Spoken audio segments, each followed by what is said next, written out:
And a lot of people ask, well, what party do you belong to? I've been an independent always. I'm not going to be beholden to, a specific party agenda. There's been, really kind of sharp turn towards extremism. We need to make sure the senators are representing their constituents.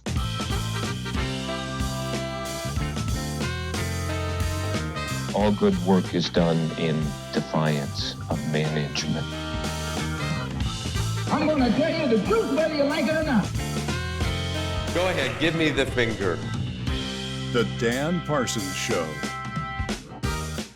Hey, thanks for tuning in to the hottest political podcast in Nebraska, The Dan Parsons Show, and I am your host, Dan Parsons. Coming up on today's show, Cindy Maxwell-Ostdiek, a candidate for Nebraska Legislature from District 4 in Omaha. But before I introduce Cindy, let me just express my sincere thanks to each of you, our dedicated audience, for the incredible success we've experienced so far this year. The continuous growth in our numbers day after day, week after week, it's truly overwhelming. And it's clear that the information and commentary we provide is strongly resonating with Nebraskans across this state, from Lincoln and Omaha to communities out west like Ogallala and Scotts Bluff, and everywhere in between. If you've not subscribed to our YouTube page, please hit that button right now and leave a comment on where you're viewing this podcast from. We'd love to hear from you. Okay, here's my interview with Cindy Maxwell-Ostdiek, candidate for Nebraska Legislature. Enjoy.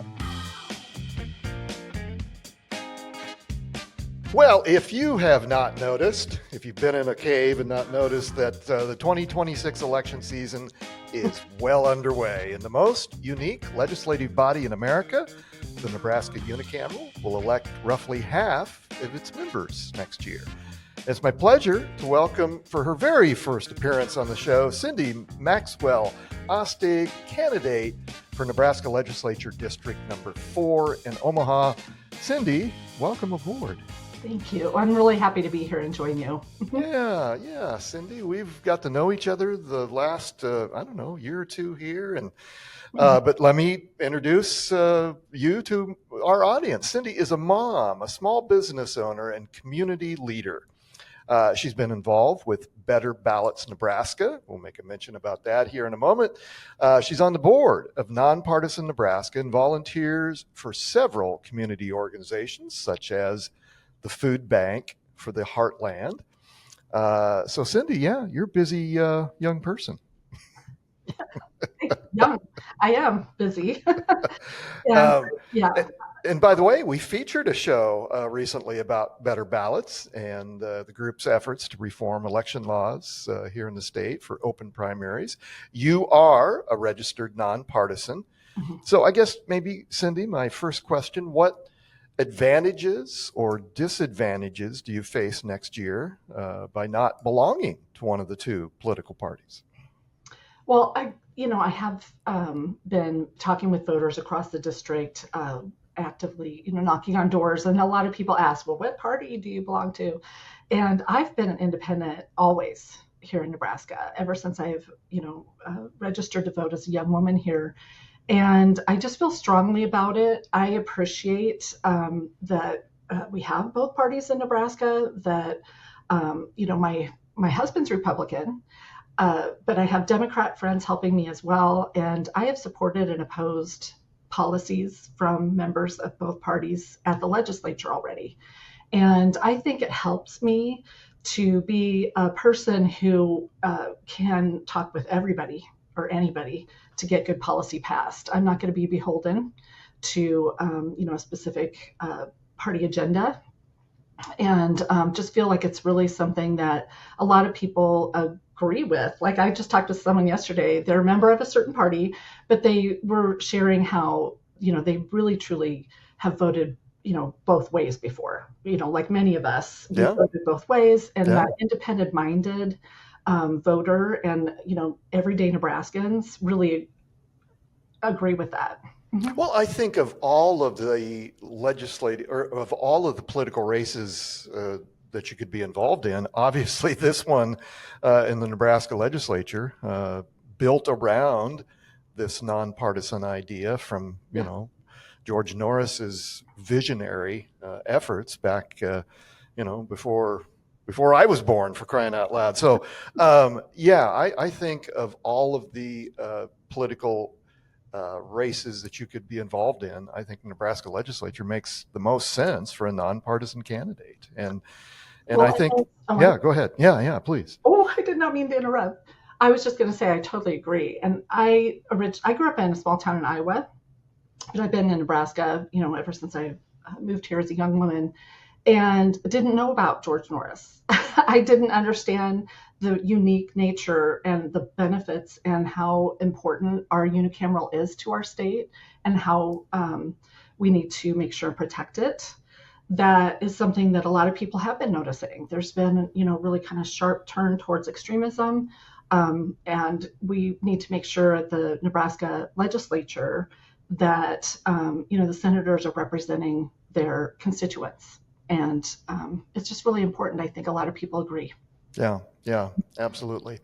Well, you're not a stranger to running for political office. You're not a stranger for running for political office for this office. You ran back in 2022 and lost a close election to the current Senator, Brad Von Gillerin. So I guess my question, Cindy, is what did you learn from that race? And what's the secret sauce for winning this time?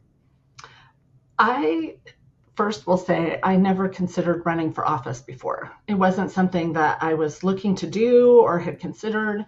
I followed the legislature closely following the elections in 2016. And there were a group of us that came together to try to study the legislature and understand it better, how the laws worked, and as members of the second house, how we could have impact on that for our families and our businesses and our community. And Senator Hilkeman was our senator for District 4, and he was someone I really admire. We didn't always agree, but I appreciated that he was so good regarding communication. He held monthly coffees and would bring people from the government, departments, or bring other senators to talk about some of the things that they're working on. And I really appreciated that. And so when he was term limited, I started looking around and asking people, are you going to run, or who's running, or will you run? And I'm a recruiter by trade. My background is in HR and recruiting. And so I was looking for somebody to run, a really good person that I could be excited about. And no one I asked said yes. But they and friends and several senators told me to. And so I lived kind of close to the boundary line before the redistricting happened in 21, which was late because of the census, right? And so after the redistricting boundary lines were drawn, I'm even more inside District 4. And so I, talked with my family and just really take this very seriously, this responsibility, and decided to put my hat in the ring. But it was December of 21 when I launched, and I was talking with a person about canvassing. I had found an old picture from the first time my friend Brooklyn and I went out canvassing in 2022, and it was like in March. So we really had grassroots team of friends and volunteers, and we were just doing our very best to get to as many voters as possible.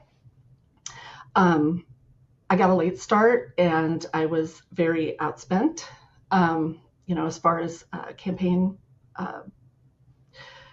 mailers and videos. I didn't, all that kind of thing. So I came very close, and it was very difficult.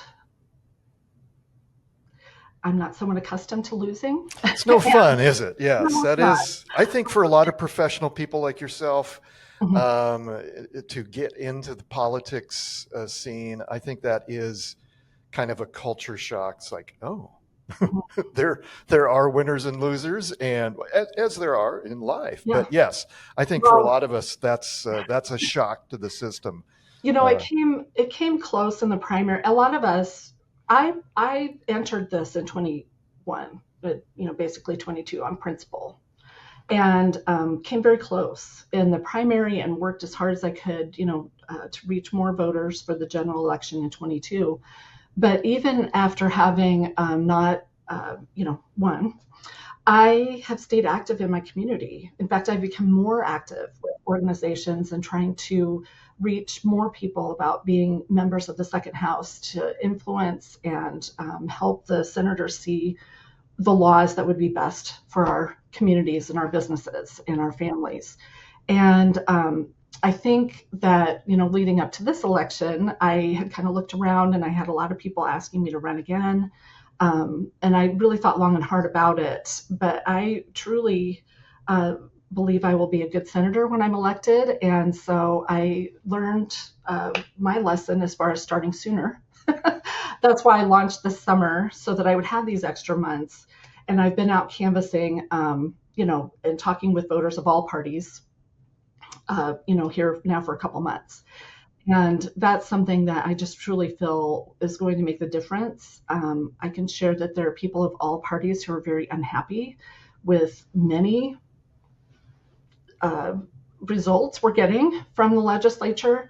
And my only thing is I have to make sure and try to wear my knee brace. I've been going a little slow, but it's been great because I'll talk with people and they understand that I'm coming around a little early, but they appreciate that too. Mm-hmm. Well, and that is a part of the game, as you learned in your first run, is you got to get out there and you got to talk to people and you got to raise money and all those things, and then then you get to the policy. Well, let's get to the policy. Let's get to the fun stuff, right? Yes. The only thing I would say, in addition to the friends and supporters who help me, I'm continuing that process, but I'm also working with professional campaign managers. Yeah. So I think that's going to really also make a difference. Mm-hmm. Yeah, 100%. Yeah, I've been in that world for most of my career. Currently not. Since I'm doing more of my life as a podcaster, I'm not actively representing any political candidates to this point. But yes, so I know that world. Well, let's talk about finances. Nebraska now faces an estimated $451 million budget shortfall. After last week, the state forecasters voted to lower the projected tax revenue by $367 million over the next 2 fiscal years. And your opponent is chair of the legislature's revenue committee, by the by. And so the projected budget shortfall, which state lawmakers are, of course, required by law to fix when they reconvene in January, is now the largest the state has faced since 2017. And it will require lawmakers to either raise taxes, cut spending, or a combination of both. And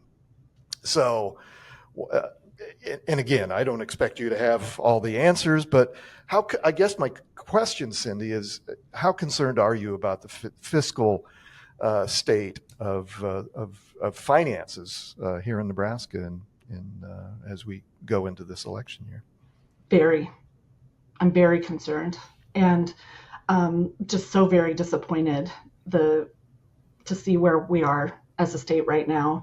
The economy goes up and down, right? I mean, it's a cycle. I understand that, but the tradition in Nebraska has been to be very prudent with our fiscal resources, the taxpayers' dollars, and it's just really disappointing and concerning to me that we're in a budget shortfall like this.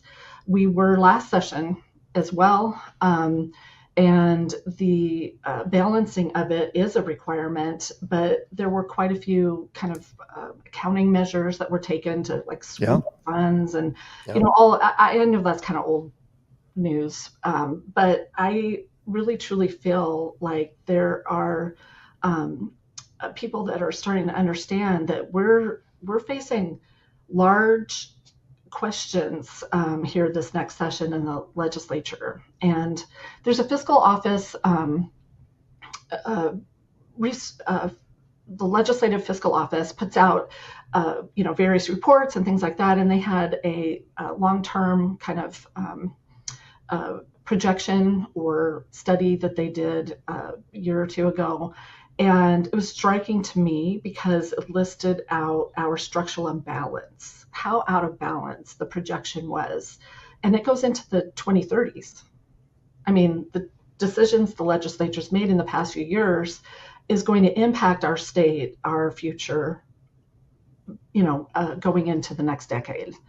And I just think the long-term fiscal health and the long-term focus on investing in our state and our kids' future, I think those long-term decisions are what we need to bring more focus on, and not the short-term,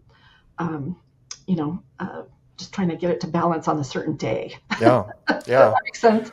Well, and of course, what the federal government does impacts Nebraska's economy, our state coffers, and the ongoing federal government shutdown is a good example of that.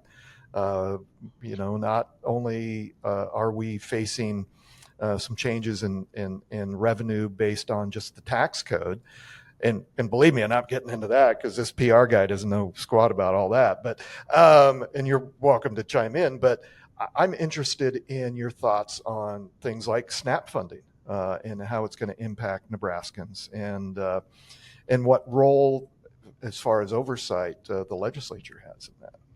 So, and just recently there was a call for a special session Right. by a number of senators because of the concern about, with this shutdown continues, at a certain point, how will Nebraska be able to, meet the needs of our budget and responsibilities? And I really am concerned. So many people are, and I'll just tell you, in my district, we have people who are on SNAP, in all districts across the state. But a lot of neighbors have been asking me, how can I help? I want to help. I want to make sure that my neighbors, kids and grandkids aren't hungry, or, there's a lot of people in our district on fixed income. And I think a lot of people don't realize that SNAP benefits 150,000 Nebraskans across the state. And a large number of them, almost, close to a large number of them are children. And I just think, in our country and in our state, where we're so proud regarding our agriculture and being, generous, really, truly good-hearted, I think most Nebraskans of good conscience are very disturbed to see that children and elderly or disabled or veterans might go hungry. Anyone to go hungry. Yeah. And so I know there have been a lot of people, and I'll just put in a little plug for a couple of things that I've been. Please do, yeah. And I appreciate Mayor Ewing has put out a citywide call for a food drive to, have people drop off food at the community centers around town. I know that there's a real need for dollars to be donated to the food bank of the Heartland. They support the various pantries in our area, not just here in Omaha, but broadly in our region. And then if you can, donate your time. We volunteered, Fred and I went to Together location in Omaha the other day to just donate, a little bit of time just to help however we could, and then to learn as well. And, one of the things that I learned is there's like a certain number of items that someone who comes in for a pantry can take based on, the size of their family. And that day they didn't have cheese or milk, but they had some fresh fruit and vegetables. And so there were, you could take a certain number of those items. And then in the middle of the pantry, it's kind of set up like a grocery store. There's various cans and those types of goods. There was a woman that had come in. It was her first time. And I was helping her. And, I just, really, this person had, based on her family size, the ability to, put like 30 items in their basket, their box, and only had like 7 or 8 of those types of items. And I was like, you take more. You can put more in your box for your family. And they're like, well, that's all I need. I don't want to take, if someone else could really use it. And I think the generosity in our state just runs through. Yeah. And I really appreciate that. It struck me as a mom and a member of the community. And I feel that, Nebraska needs to make sure that we're encouraging our elected officials to get to work, roll up their sleeves and get this figured out. Yeah, because it does. And we are starting to see the impact on our neighbors and people that who need that support, who rely on that support. Another issue that the federal government is obviously the leader on, but it involves Nebraska, and that's this new ICE detention center in McCook, dubbed the Cornhusker Clink, which again, that alone is, I think, offensive to a lot of people that we're making light of a detention center. But without maybe getting into the issue of immigration, and you're welcome to weigh in on that. But I think what's concerning for people who, again, follow state legislature and the role of state government in this process, and that is, what is the oversight role of the Nebraska Legislature in this issue? And so anyway, your thoughts on the detention center that's being built in McCook? First, I believe Nebraskans appreciate their neighbors, and we, of course, want safe communities. The detention center, first and foremost, it's very concerning that it was done without oversight from the legislature. The information sounds like it was difficult to learn. And, it's just something that I believe the administration and the legislature are co-equal branches of government. And obviously that means that we as a state would hope they work together, but there are times that they need to be, the legislature has that oversight responsibility on our behalf, on the behalf of Nebraskans. So I am, really watching that closely. Mm-hmm. Yeah. One of the other questions I want to ask you about, and I think you alluded to it either in our pregame or earlier here on camera, that as you're going door to door, people are talking about it. And that is, the Nebraska electorate has been well known through the years of exercising our right to at the ballot box with ballot issues. Mm-hmm. And there are several of those. There's always several issues on the ballot that has been initiated from people. And last year we had several, including medical cannabis, which continues to frustrate people who have supported that issue. I know that's an issue that you've been involved in. And so I think it's just become frustrating for voters to see their will denied once these ballot issues become law. And that process is so laborious. I mean, not only does it take millions of dollars to gather signatures and educate people, and the legal fights that normally happen from those efforts, and just the medical marijuana as an example, we're still frustrated because the Nebraska legislature failed to pass the necessary regulatory law to institute what the Nebraska voters passed. And now here we are, all these months later, and we still don't have an effective medical cannabis program. And so anyway, whether it's medical cannabis or other issues on the ballot that the Nebraska legislature seemingly can't honor the will of the voters, what's your thoughts on any of that? Well, first, I'm just so glad that we do live in the state with the Unicameral, so we have that more direct representation with our elected officials. But it takes responsibility as the members of the second house. When they're not doing their job, we're able to bring our own measures. And that has been happening in Nebraska, like you said, over time. This I guess specifically, if you want to talk about the medical cannabis measure, before I started paying attention to these things, I remember, that this was something that people were working on. And then when I was running in 2022, I had so many people at the doors talking about that issue. And there's two people that really stick with me, and I've shared this in testimony in front of the Judiciary Committee when it came up 2 years ago, I think, or when Senator Wishart had a bill. And then also recently with the Cannabis, Medical Cannabis Commission. The commissioners weren't there to listen, but I still shared the story. Veterans have really been strong to talk about their desire and need access to this medication. Medical cannabis or cannabis is not something I use or am interested in, but I want to support patients and their access to it if they have a healthcare practitioner, that agrees, that wants them to. And there was a gentleman that I had talked with who had those pink wind chimes and other kind of decorations outside his front door. A lot of people have just, pretty decorations in their mulch beds and flowers and things like that. And when he answered the door, we talked about it, and it was one of the issues he asked about. This is in 2022.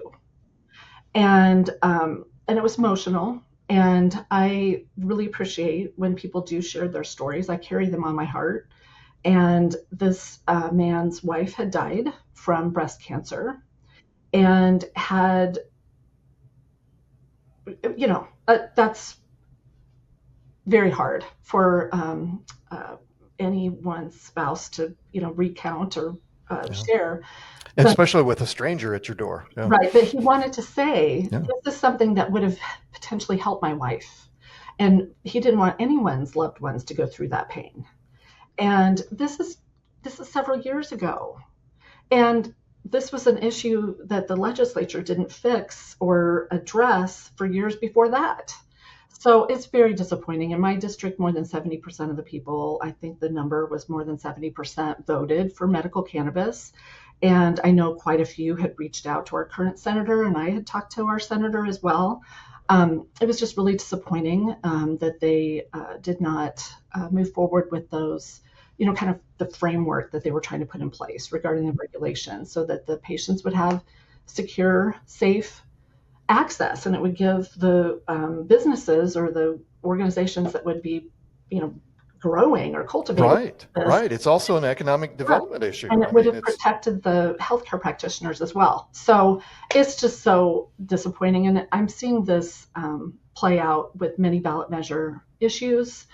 We had the school funding measure come up twice. We had, changes to the paid leave, and maybe it needed a little bit of changing, but then it really was radical. I mean, it's very disappointing to see that the senators are not listening to voters or respecting their will. Yeah. I will do that when I'm elected to the state legislature. Mm-hmm. Yeah. Well, Cindy, as we wrap up here, what haven't we covered that you'd like to chat about? Well, I guess just to let people know, yes, I'm a mom. I have kids in junior and a senior in high school and a college freshman. And my husband and I own a small business from our home. And when my kids were little, my husband and I, had worked in various industry. My background's HR and recruiting. I brought a lot of people to Nebraska from other states and attracted people to our amazing communities, good schools. And over the years, when we had our children, childcare just became so out of reach for, it just didn't make sense when you had three in daycare at the time. And I am still hearing families struggling with these issues when now my kids are in high school and college.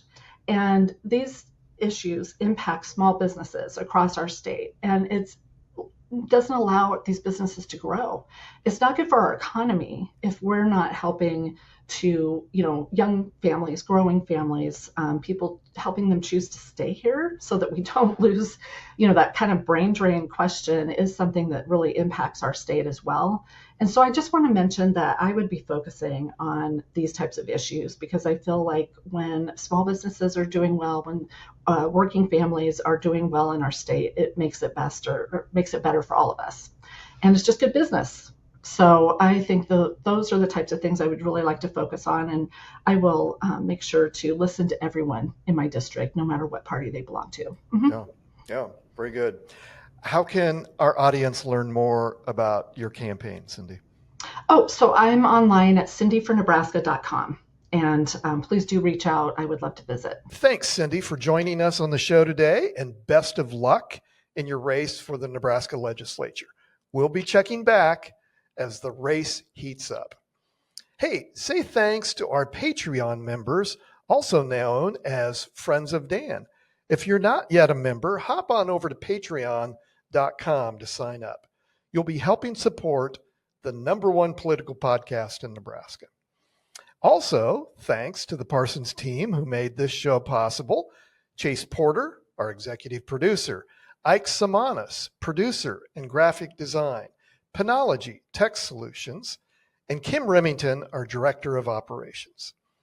And thanks to each of you for your continued support. Okay, that's today's show. Thanks for tuning in. Now go do good things. I'm Dan Parsons.